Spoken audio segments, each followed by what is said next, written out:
Hiring my first employee was the first genuine step to becoming an actual leader. It's been a learning experience, it's been a rocky experience, but I've developed so much as a leader and as an employee over the past year, and it's really helped me what leadership actually looks like. Now let's start with why being a leader is important as a man. It's in our nature to lead, right? So by nature, we are designed to lead. And so feeding into that natural desire makes me feel complete as a man. It feels like more purposeful than being led. And so developing leadership skills has been something that I didn't think I needed. Like in the moment, I just needed an employee. But as I began to train her, as I began to tell her what to do, I realized that this is very fulfilling. And so for a man to lead, it's very important because it like fills your life with purpose.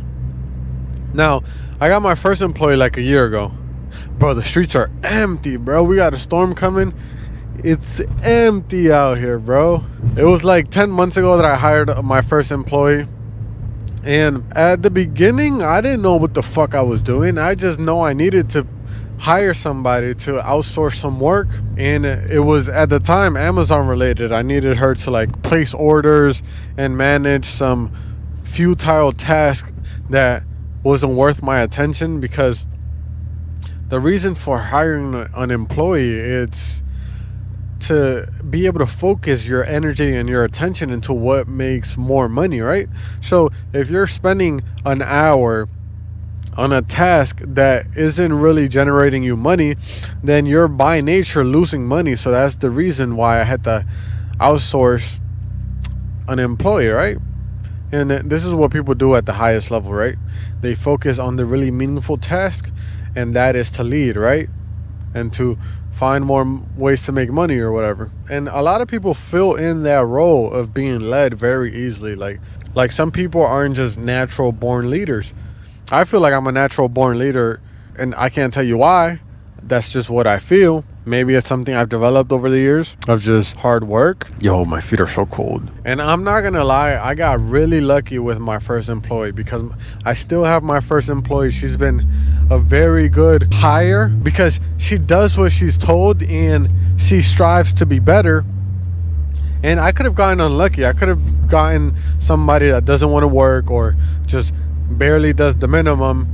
But no, my first employee goes out of her way to get the job done and does extra. And so I did get very lucky with my first employee. I know people that have had bad first employees or multiple bad employees in a row, but I got lucky. I still don't need a second employee, nor am I looking for one, because of many reasons. But with that said, over the last 9 to 10 months of having her, I realized that getting the desired outcome from a person is harder than it seems, right? Like, sometimes I get really frustrated trying to explain things to people, and at the end of the day, it's my fault that I'm not articulating what I want in the best way possible, because being a leader means that you're accountable, right?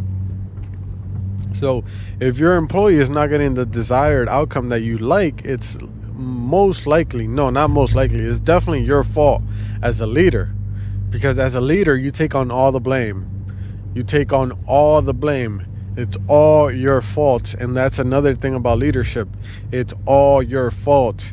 And if you put the blame on your employee, then you're taking away from the power of your leadership. Like, you're just diminishing your leadership by blaming it on your employee or on somebody else or on an external factor. No, it's your fault, bro. It's your fault. So be accountable as a leader when it comes to getting the desired outcome. Now, like I said, getting the desired outcome is not as easy as you think. You may think it's straightforward, but you don't know how the other person is thinking. So you have to lead them in like very specific manners. Like, you got to tell them exactly what to do. You can't skip out on something that may be obvious to you because it may not be obvious to them. And so leading requires clear instructions. If you don't provide clarity as a leader, you're not doing your job. you're quite frankly not doing your job. And so that's something that having an employee made me realize, that clarity is the most important thing. And if you don't get the desired outcome, tell them why. Lead them into the desired outcome. It's really that simple, bro. Lead them into the desired outcome. Now, my journey as a leader is still ongoing. I'm still learning. I'm still not the best. I still fall short, but I'm doing my best, and that's all that matters. Because for me, it's like I'm learning on the job. I'm literally raw dogging it and learning as I go. Like, I don't know what the fuck I'm doing, but I'm doing it. Like, there's a difference between not knowing what you're doing and doing it. And then there's some people that don't know what they're doing and choose not to do it. I choose to do it. I choose to figure it out as I go. And that's been my life ever since. I raw dog everything. Now, do I recommend that you raw dog life? Yes. Yes, raw dog it, bro. Raw dog life. That's what it's about, bro. Learning as you go, bro. As a kid, how did you learn how to walk? You fell. You fell over and over and over again, bro. That's how you learn how to walk. And that's the same shit for fucking life, bro. That's the only way to do it. Raw dog it, bro. Raw dog this experience. Learn on the job. That's the only way to do it. It's the only way to do it, bro. You think the richest people in this world knew what the fuck they were doing? No, bro. None of us know what we're doing. We came to this world with nothing, and we'll leave with nothing. So figure it out as you go, bro. Fuck it. Fuck it. So thank you for watching today's video. I'll catch you on the next one.